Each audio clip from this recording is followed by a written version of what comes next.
Salom aziz do'stlar. Ushbu video orqali siz lot o'lchov birligi va uning turlari haqida bilib olasiz.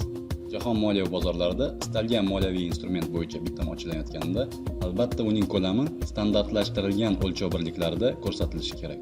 Masalan, qimmatbaho metallar uchun standart o'lchov birligi bu troya unsiyasi hisoblanadi. Neft barrellarda o'lchanadi. Jahon valyuta bozorida esa savdo bitimining ko'lami lot bilan o'lchanadi.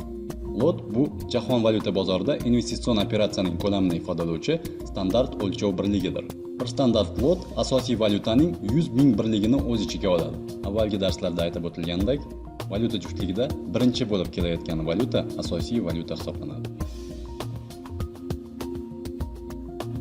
Jahon valyuta bozorida savdo bitimi amalga oshirilayotganda, brokerga bitimning ko'lami haqida ma'lumot berish shart va broker sizning buyurtmangizni siz ko'rsatgan ko'lamda amalga oshiradi. Masalan, yevro USD juftligida siz bir lot sotib olish uchun buyurtma bersangiz, siz 100 ming yevro sotib olayotgan hisoblanasiz. Chunki ushbu valyuta juftligida yevro birinchi o'rinda, ya'ni asosiy valyuta o'rnida qatnashyapti. Bu holatda yevroning narxi 1.1200 bo'lsa, siz bir lot yevroni sotib olish uchun 112 ming AQSh dollari to'lashingiz lozim bo'ladi.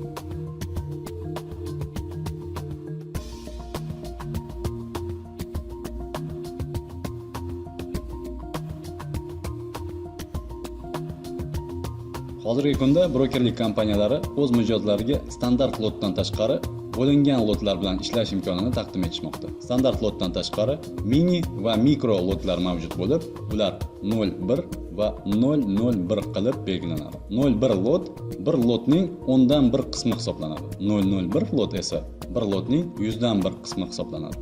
Undan chiqdi 01 lot 10 ming asosiy valyuta birligini o'z ichiga oladi. 001 lot esa asosiy valyutaning 1000 birligini o'z ichiga oladi. Yuqorida taqdim etilgan lotlarning barchasi 1 lot, 01 lot, 001 lot miqdorida ko'rsatildi. Lekin trader savdo jarayonida o'ziga kerakli miqdorni belgilashi mumkin. Masalan, 3 lot, 05 lot yoki 008 lot belgilashi va tegishli ko'lamdagi valyutani sotib olishi mumkin. Ya'ni trader o'zi istagan ko'lamni belgilashi mumkin va uning daromadi ochilgan savdo bitimining ko'lamidan kelib chiqadi.